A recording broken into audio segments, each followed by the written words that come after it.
Good evening, ladies and gentlemen. Dr. Makija has given a good background already.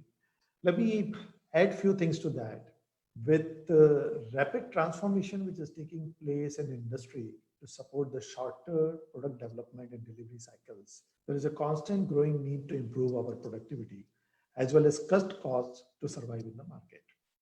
Also, with the most manufacturing activities now turning into assembly lines because of outsourced manufacturing of components, many jobs are also becoming very specialized as well as monotonous.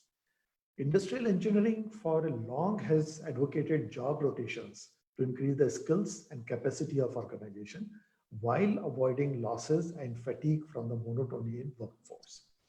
So today we are going to talk about managing the job rotations via the cross skilling, and it is targeted at the production managers, shop floor leaders, HR leads, and the line managers. Okay. So we will have a quick overview of what is job rotation, a case study to explain it. We will also talk about what is a job family and how do we define them, what is cross skilling, and how do you plan the cross skilling, and finally, how do you leverage it for the job rotations. So that's going to be our broad agenda for today. So we have seen most common form of job rotation. If I put a different kind of example, I think all of us would have seen the maximum job rotations in a government bureaucrats. You might see a collector being transferred from one city to another city, or he may be, transferred from one department to another department, and they're supposed to take on that responsibility seamlessly. Okay, so there must be some process involved into it, some way of cross-skilling them, which enables them to, take on these kind of the job rotations and the different assignments very quickly. In the manufacturing parlance, we would describe the job rotations as structured interchange of workers between different jobs, requiring workers to rotate between different workstations or jobs at certain time interval. Okay. This in simple terms would mean that a worker A moves from his job to another job in the place of worker B, while the worker B may move to a position of worker C, and worker C may take place of worker A. It could be a complete rotation which could happen. Okay. After some time, the rotation could move back. It could be C to B to A, and so on and so forth. Okay. So this increases the variety of the tasks required as the worker takes on more duties. It also enlarges the physical demands and adds variety to the job. A well-designed job orientation can provide a consistent and systematic method of developing formal job rotations that are based on the requirements of the job being rotated.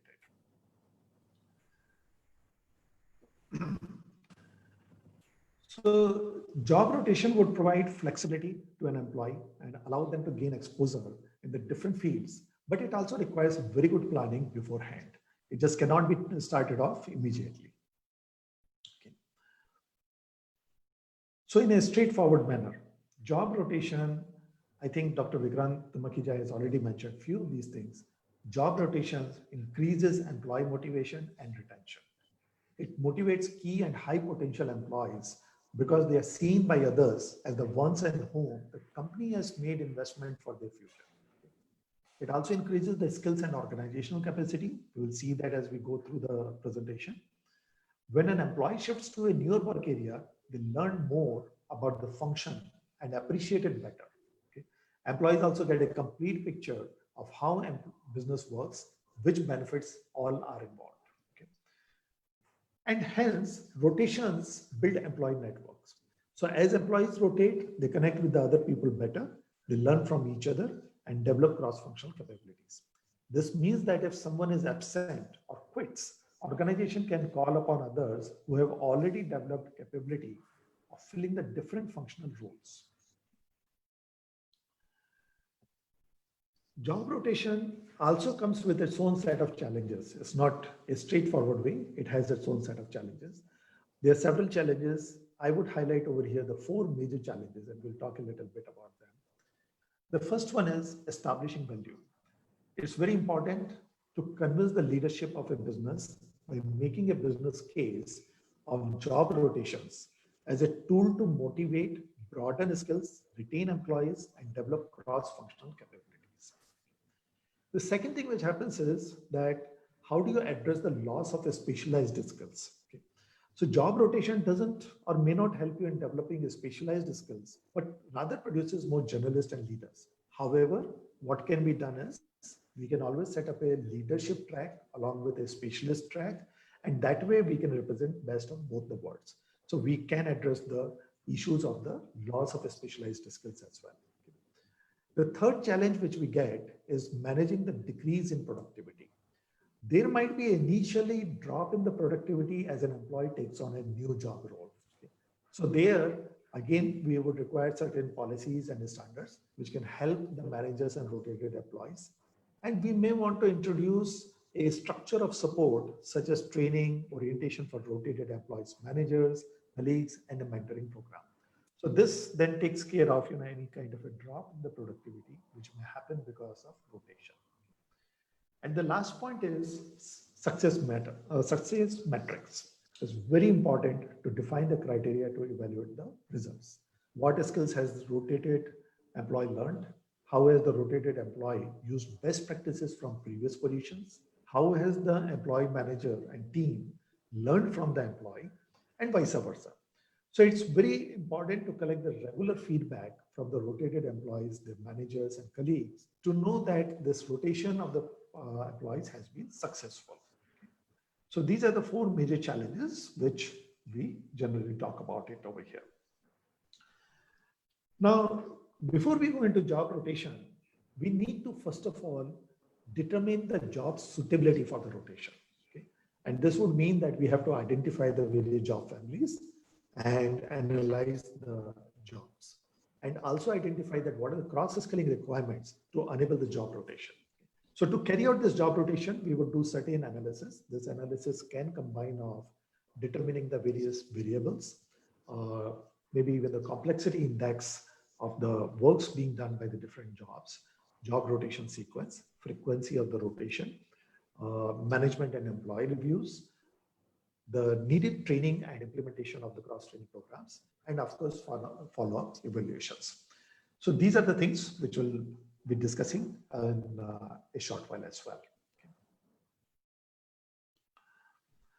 So I think perhaps to explain this entire thing, the best thing would be that we take a case study and use the case study as an example to explain it back to participants over here. So for our case study, we selected a large warehouse handling hundreds of large containers being brought in from suppliers and manufacturers to be distributed to various customers. Okay. This obviously requires a large workforce to load, unload material, store it in appropriate locations, plan distribution and dispatches, manage receipts of varying material, and maintain and so on and so forth.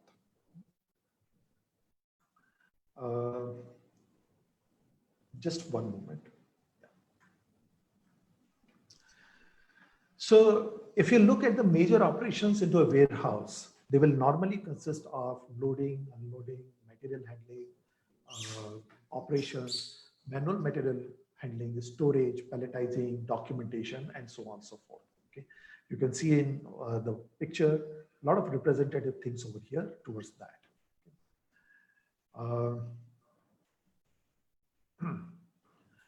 If we take the general job roles which could exist into a warehouse, and again, this is a representation, so it's not a complete list of the various jobs which may exist into a warehouse, but this is just a representative of what kind of the jobs could be there, and just to support our case study. So broadly, we could identify the following jobs into a warehouse: forklift operator. Now, this is a very specialized job requiring the skills to operate the machine, balance large loads, and shifting the material safely. The second job could be a machine operator who could be operating various machines to do the packing, to do the palletizing, or to do the wrapping, to do the shrink, strapping, and so on and so forth. The third role could be material handling, who could be manually handling the material using a pallet, trolley, and so on. But he is also doing the placing of this material into the identified locations, retrieving it, and so on and so forth. The fourth role is of a loader.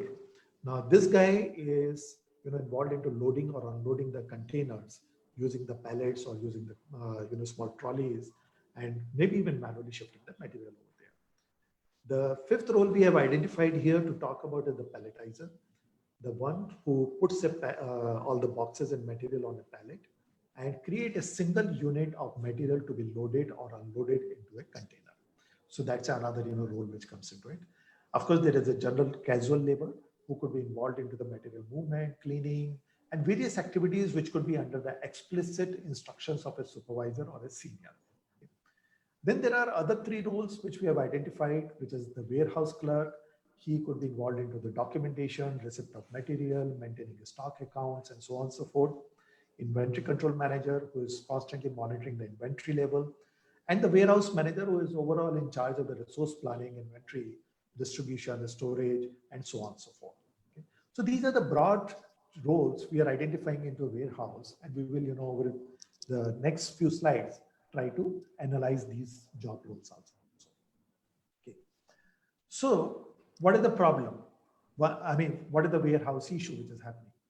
So if you look into the warehouse business is totally driven by the quantity of the stock which comes into the warehouse and which has to be shifted out for distribution.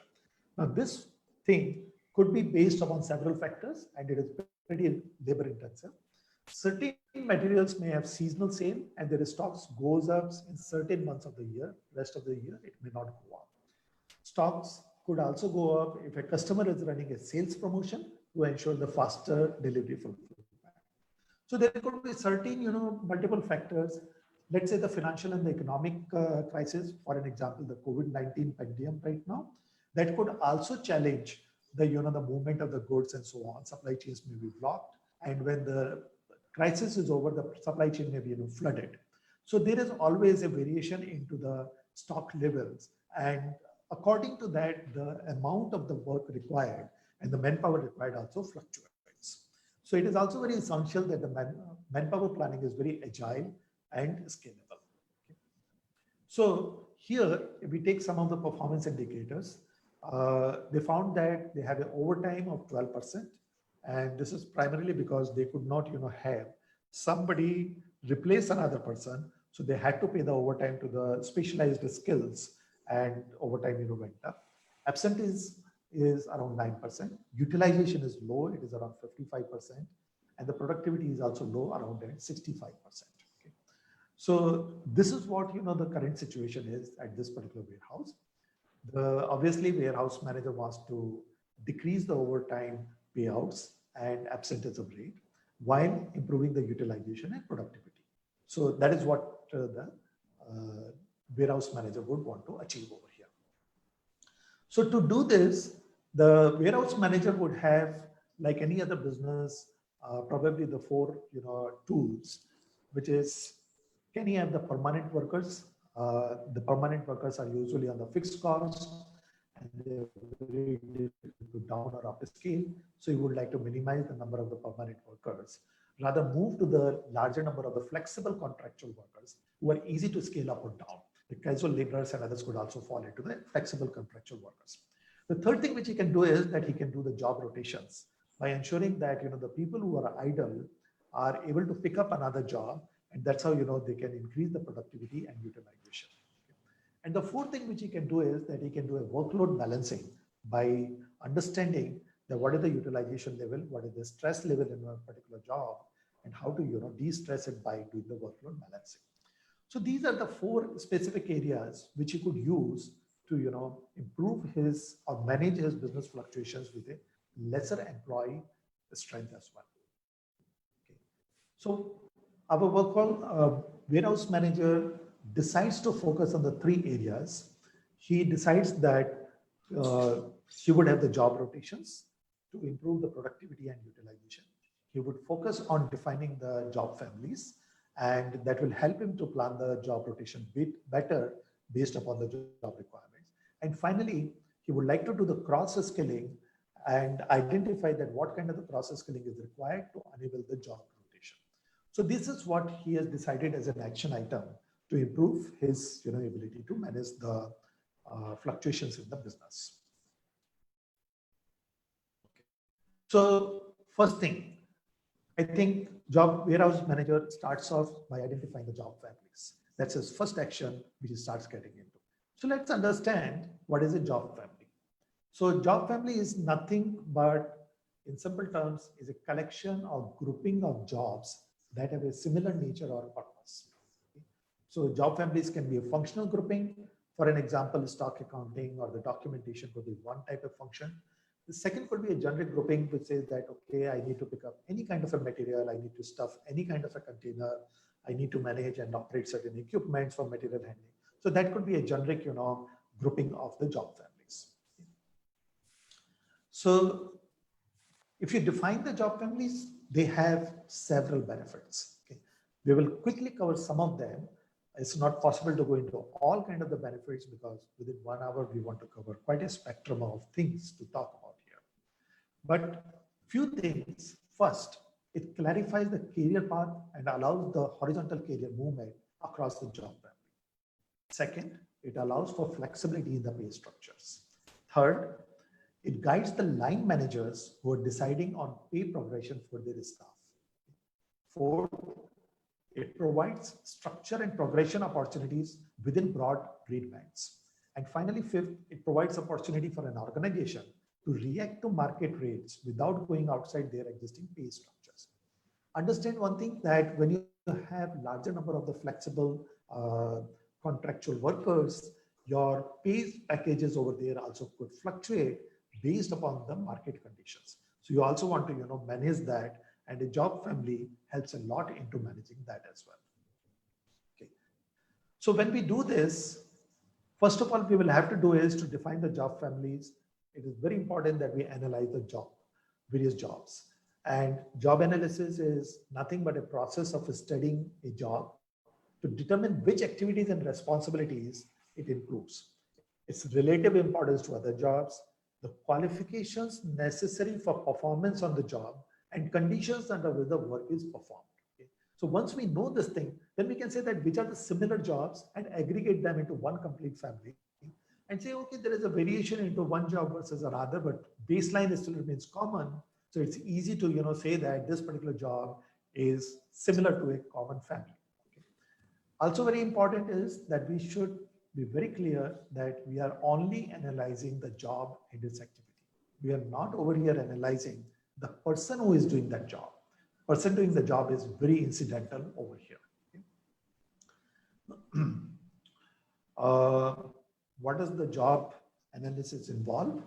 It involves basically collecting information and on characteristics that differentiate the job. How do you say that the one job versus another job is different? And if you look into that, the knowledge, the skills and abilities, the various work activities or the behavior of the work or the interactions between work itself, activities itself, internal or external, or the various performance standards by which the work is measured, the various financial budgeting and impact on it, or the different equipments or machines might be used for that, working conditions, kind of the level of supervision is to be provided or received. They all define how the job is different from one to another. So we collect this information and we try to understand that what are these jobs and how they work. And to do that, we would do a lot of activities on this. Usually HR and the line managers would carry out interviews, observations, use maybe time and motion studies, questionnaires to ascertain, what kind of the knowledge, skills and abilities are needed, what activities are to be performed, what performance standards are in place, and so on and so forth. So that is how, they would go ahead and then do the job family identification. Okay. Okay. So let's get back to the warehouse job families. There are several international institutes, including the International Labour Organization, which has done extensive studies across the various kinds of the businesses, functions, and levels of skills required. And they have published the standard job families for almost all kinds of the businesses around the world. Okay. So warehouse manager actually goes back, looks up at those warehouse job families published by these institutes. and he identifies some of the job families which are existing into his own warehouse. So what are these general job families? They are basically general warehousing and stock handling, tools and parts attending. So tools and parts are something which, they may be putting it together for either dispatch or for storage or for, safekeeping or assembling before, distribution and so on and so forth. The third one is the material handling. How do you handle all kind of the material within a stock, within a warehouse? How do you expedite the material? How do you examine the material and identify that? Examination could be from the quality perspective to ascertain that what material has been received and so on and so forth. Hazardous material or hazardous waste disposing. Some of the material may be hazardous and you may have to dispose that. So certain specific skills are required for that. So that gets covered into it. And finally, the other thing is the store working, which is nothing but, all kind of the clerical and the administrative work which goes into managing the stores.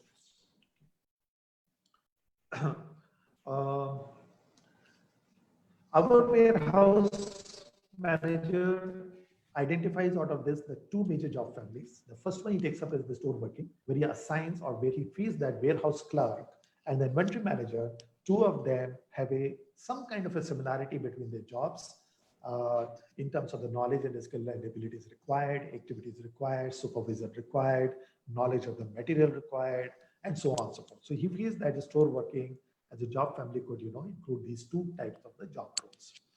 The second one he identifies is the material handling as a job family. And that's where he feels that certain jobs which require, working dealing with the material handling, like a forklift operator or a material handler who is doing the manual, material movement, or is shifting from one rack to another rack or one storage to another storage area, or the loader who loads the material into a container or maybe even unloads that, or somebody who is palletizing the material and creating a single unit of pallet to shift around the material more easily, or the casual workers. All these people are involved into the one or the other activities similar to each other into the material handling. So he groups all of them together, saying that I would create a family called material handling as a job family. And the 5 job roles, forklift operator, material handler, loader, palletizer, and the casual labor would form the part of this material handling job family. Okay. So this is how he creates a job family over here. So having done that, he now needs to, having identified the job family, now he needs to identify what kind of the cross skilling is people need so that they can be moved from one job to another. Naturally, if I have got a forklift operator and I have got a manual, crate rather pallet truck, I definitely need a lot of cross training to be able to handle the forklift operations. I just can't jump into the forklift operation truck and start operating. So those skills have to be identified, and then cross skilling has to be done over here. So he gets into what kind of the cross skilling is required. So before we go into that, let's understand a bit about what is cross skilling. Dr. Makhija already said about what is cross skilling. I would just put a formal word to the terminology over here. In simple terms, cross skilling, or some people also call it cross training, is the systematic process to train workers to perform their work associate's job. What my associate can do, can I also learn that so that I can share his job or I can take on his job as well, and vice versa. So that's a simple terminology in which we define the cross skilling. Okay. To be effective, it must be done vertically and horizontally throughout the organization. So I should be able to support my supervisor, which is vertical. I should also be able to support my peer associate horizontally. So if we do that both the direction, the cross skilling becomes very effective. Okay. So that is what the cross skilling is all about. Okay. So are there any benefits if we do the cross skilling? There has to be some benefit why you want to do that. So I think again, Dr. Makhija had very rightly said that return on investment via the cross skilling becomes very high, and that's a fact. I think before we go into that, I would put another major benefit.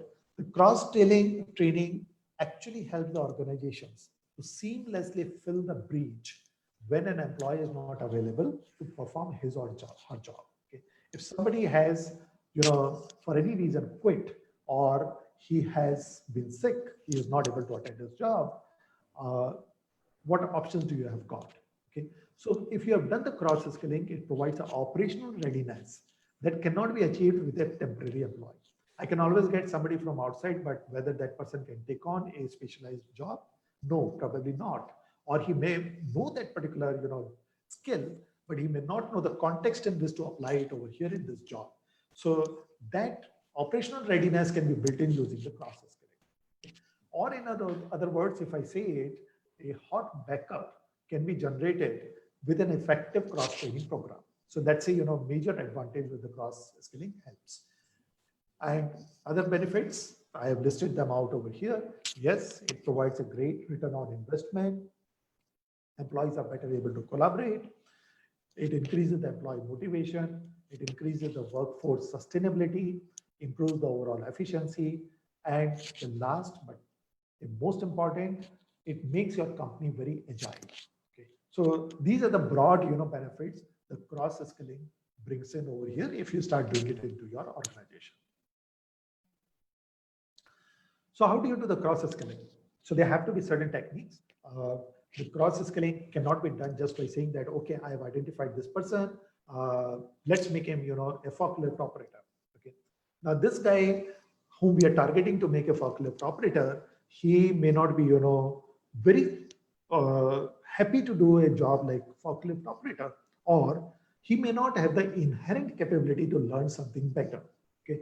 So if that becomes a challenge, we just cannot, push somebody into the cross skilling. So we have to actually think upon the techniques to apply over here. And the cross skilling technique, they have to be advocated and they have to be promoted in the organization. We will touch upon some of them. So first one is that we need to identify certain specific critical tasks for which the cross training is required. Okay. The cross training may not be required for anything and everything. We may focus upon the specific critical task. Then we try to match the skill set and learning capability of the people to be cross-trained with the skill requirements for the target position. So if we say that we want somebody to be a forklift operator, we will also have to see that the target audience, do they have the capability and the skill set to, actually become a forklift operator. So then your cross-training becomes effective. Okay. Another important part is that when you do the training, you also need to be very clear that you need to reduce the workload during the training period, so the new person will take longer time to perform the task until he or she achieve the proficiency level. So that small, cross training, load balancing has to be done to reduce the workload, to give sufficient time to the new person to learn it and achieve the proficiency like the predecessor is going to replace. The other thing is, if you're doing this as the entire program in the organization, you should have a recognition and a reward program for employees who satisfactorily, finish the cross training, because you need to motivate them as well that yes, you're going to learn something new, but when I'm doing something additional, what is my reward for that? So some policies towards should be there. And finally, the cross training, we need to demonstrate to the employees that cross training represents an integral part of overall development plan for the employees. This is not something which is, just done randomly, but this is a well thought out plan to ensure that our employees really are able to grow in their positions. Okay. All right. So,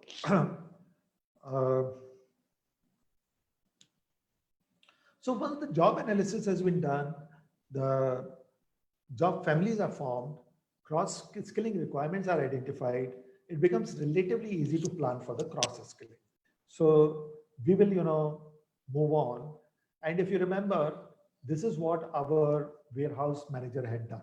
He had identified the material handling as a job family. He had identified the forklift operator, material handler, loader, palletizer, and the casual labor as, the one job family. Okay.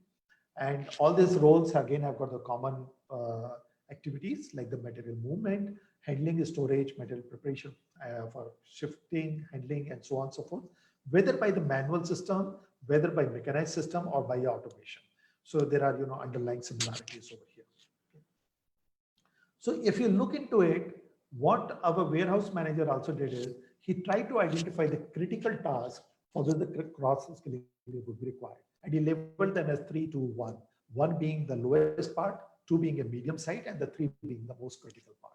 So he felt that the forklift operator's role of mechanized and automated material handling is the most critical over here.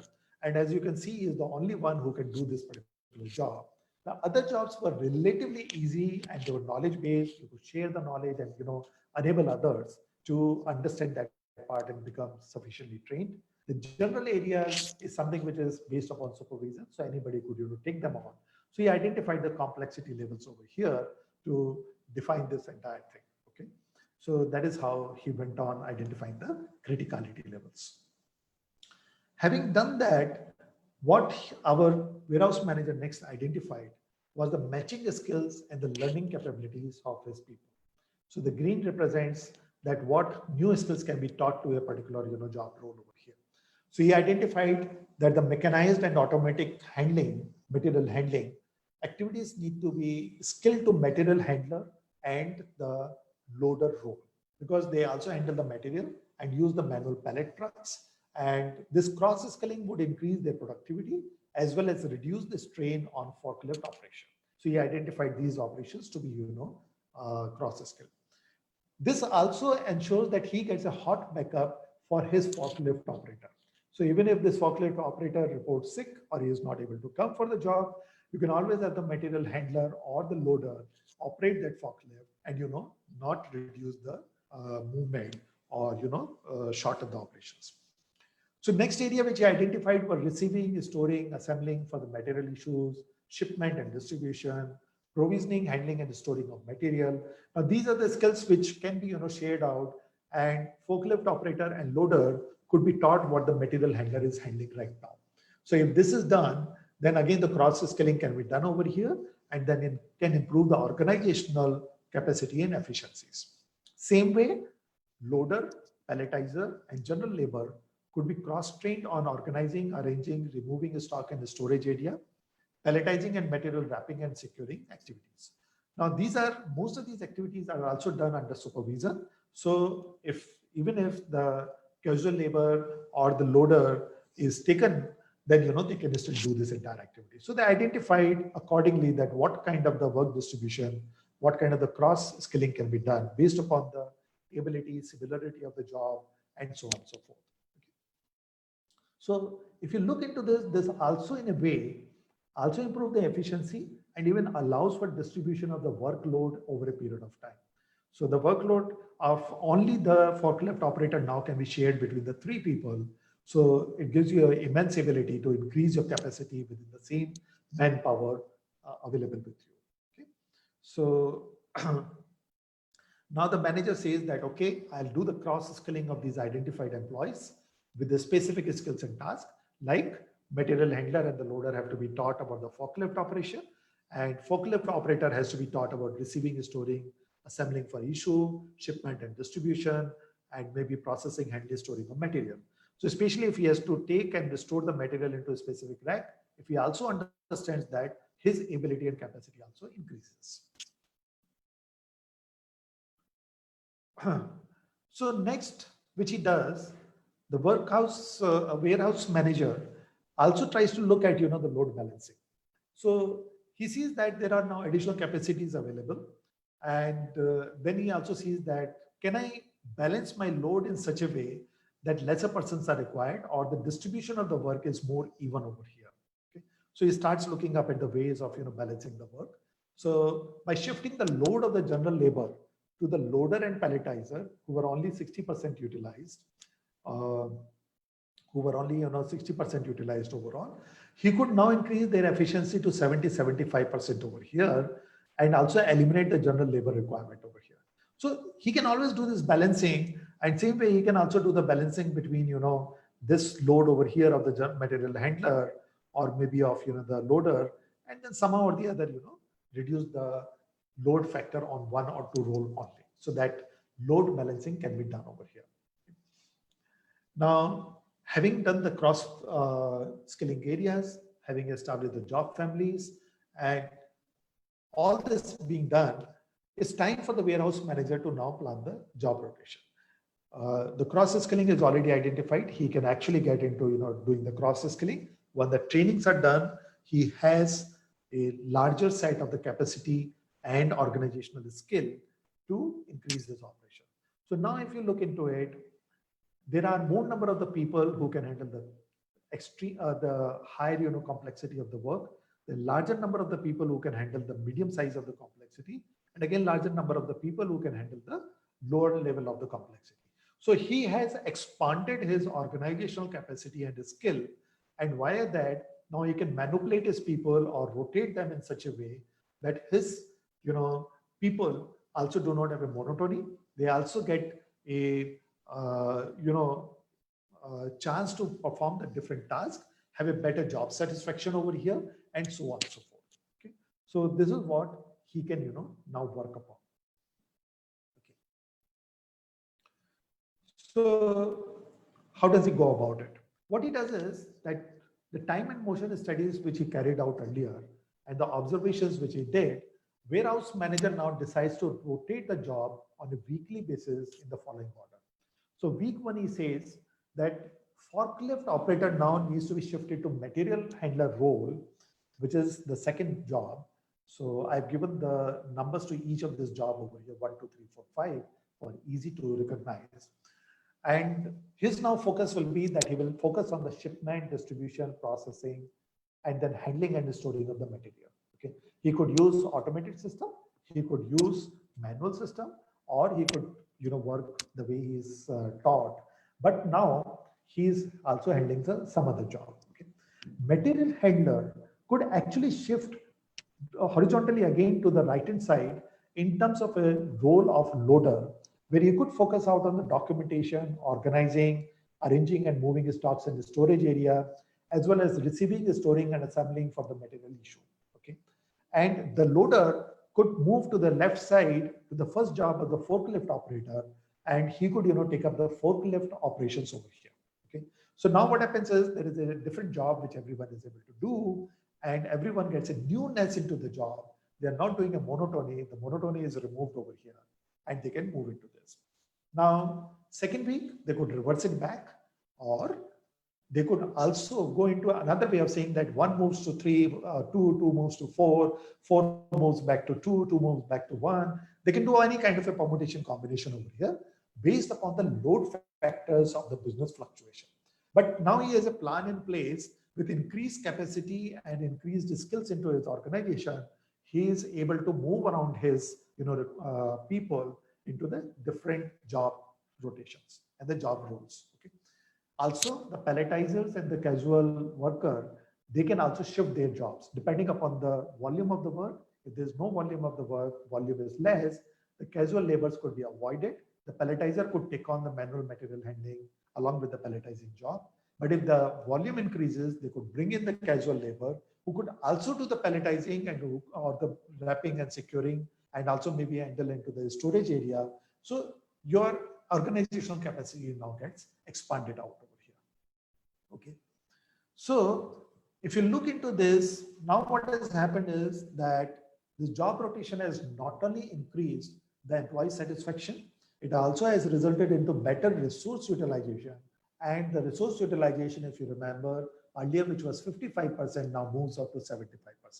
I'm not able to share the calculations which went into the backend. Otherwise, it would take a lot of time to explain you. But I'm giving a summary of what this results into. The productivity actually goes up, and it goes up on 2 accounts. One is that there is a better workload balancing over here, and second thing which happens over here is also that you have been able to reduce the general labor. So since you have been able to reduce the general labor, my input to produce the output has gone down, my productivity goes up. And it also saves me the cost side by side.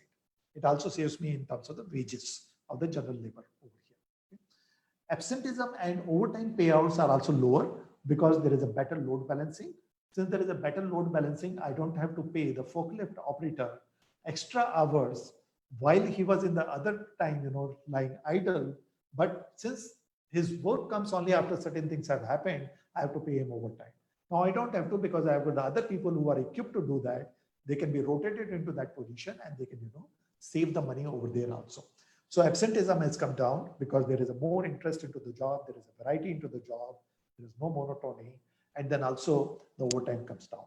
So this is how, the warehouse manager has been able to leverage his multiple jobs by classifying them into a particular job family, analyze them effectively, identify which are the common, activities over here, identify the skill set and capabilities of the various people involved along with him based upon the job roles they are running. And then accordingly, he has been able to identify the cross-skilling, and he has cross-skilled his people, which has helped him to expand the organizational skills and the capacity. Now, with this, he's able to handle any kind of a fluctuation in the business. So even if there is a seasonal fluctuation and there is a lot of material coming in, he can always, bring in the contractual workers and say that, okay, you take on certain activities. My fixed employees will be able to rotate and then shift around between their, multiple roles and then fill the gaps over here. So, and in case there is a load side or downturn into the business, the volumes are lower, he can let the flexible contract workers go and yet retain, the core skills into the organization and still be able to deliver the lower volumes effectively. So that's how he has been able to manage his entire, overall business fluctuations in this thing. Okay. So to quickly summarize, what did we learn over here? I think first thing which comes in very clearly is that job rotation definitely increases the skills and organizational capacity. Okay. Benefits of job rotations also ensure that higher employee retention takes place, job satisfaction is higher, productivity goes up, and so on. And you can see that in terms of the lower absenteeism, which is nothing but the indicator of job satisfaction and also engagement along with the company. It is also necessary to understand that job rotation is a science. It doesn't happen just by saying that I'll move this person from here to there. It is a complete science. When there are complex situations, there are large job families involved. There are large skill sets required into this. It requires a lot of analysis and data analysis, understanding of the requirements, the job families, and data analysis before implementing it. Most of the large companies use job rotations for not just improving the productivity and employee retention, but they also use it for workplace discipline, employee engagement, fatigue management, and employee cost reduction. If you remember, even in this case, we could reduce the general labor and reduce the cost over here. So this is what the job rotation enables it, and cross-skilling becomes an important factor into managing the job rotations over here. Okay. So I hope all of you would have got some kind of orientation and insights into the job rotations and the needed cross-skilling for it. Skilltelligent and Oro can always work very closely with your organization to identify the possible job rotation possibilities and also needed cross-skilling for the same. Okay. So I am done over here. Dr. Makhija, I would hand it over back to you. In case there are any questions from the participants, we can probably take them right now. Thank you very much for such a crisp and clear presentation. I mean, you almost transponded me to the factory situation or the workshop situation. It was the flow of the information was so logical that I mean, I was almost wearing a hat of a supervisor and mentally doing the things which you were telling me. That was amazing and crisp and clear presentation which you have presented here, sir. So thank you very much for this. And thank you very much. I have yet not received any question. Any questions, participants? If you want to ask, please send your questions. And so when are we meeting next, Kishore Bhai, and what would be the topic if you could tell our participants meanwhile, and then we'll wait for the questions to come. Sure. Also, thank you very much for such a wonderful presentation. We'll continue with this informative sessions, and we will be meeting next Friday again. Next Friday, we will be meeting at 4 o'clock. Okay. Topic, we will be sharing it by latest by tomorrow. So once we are done with the topic, we'll be sharing it. And participants, if you have any doubts, any questions, you may kindly raise now. I think there should not be any doubt. The reason for the Atul sir has given presentation in such a way, it was very clear and crisp. Thank you, Kishore. These topics usually are, kind of industrial engineering along with management. So it takes, it's very difficult to explain all these topics in a short while.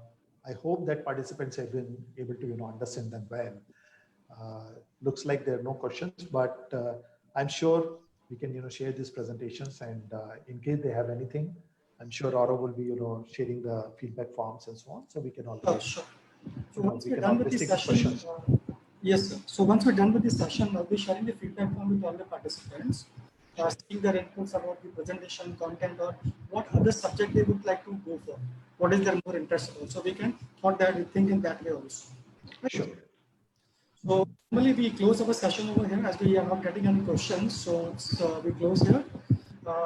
I take this opportunity to thank you, Atul Garg sir, for being with us and sharing such a wonderful presentation on the importance of cross-skilling and for managing job rotations.